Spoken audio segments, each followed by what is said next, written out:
Thanks very much as well for joining us so quickly here on BBC News. Your reaction tonight to the news that Sir Paul Stephenson is stepping down as head of the Met? Well, it's not surprising. We don't have the brightest police in the advanced world. In most countries in Europe, for example, the hacking inquiry would be conducted by an investigating judge. In the United States, by a special prosecutor. Here we have the head of Scotland Yard, who apparently was so unwitting and so naive that he thought that accepting this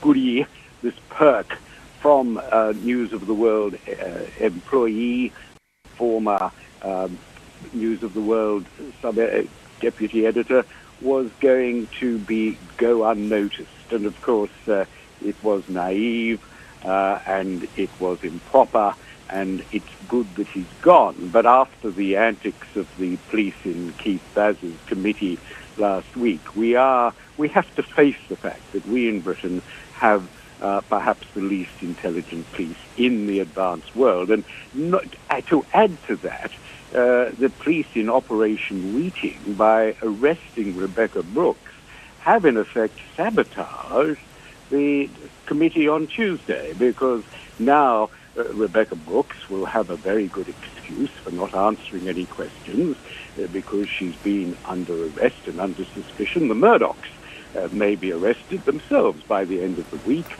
and they no doubt will use that as a reason for not answering any questions. A $64 question is whether they knew and approved of the payments to Glenn Mulcair, and that question should be asked. But it is extraordinary that detectives should be so stupid as to give up the opportunity on Tuesday of hearing the suspect, as it were, under investigation, answering questions in public, and using that by arresting her on Wednesday as part of their interrogation of her. I mean, that's a gift to any intelligent policeman, but unfortunately we in Britain do not have the luxury of special prosecutors or investigating magistrates, and have to put up with knacker of the yard knacker. So I think that is my reaction, I'm afraid.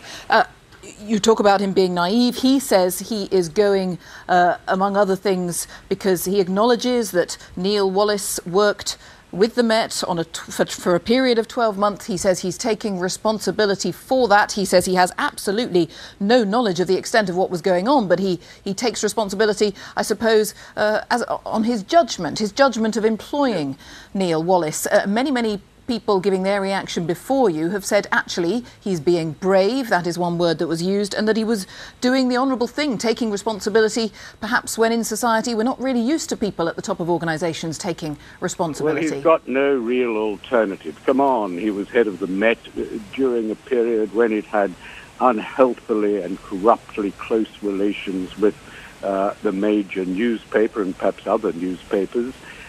He was naive in taking what was clearly an improper advantage, taking a gift for free that was worth thousands and thousands of pounds. Come on, any sensible person, any decent, sensible person would know that for the top policeman in Britain that was wrong.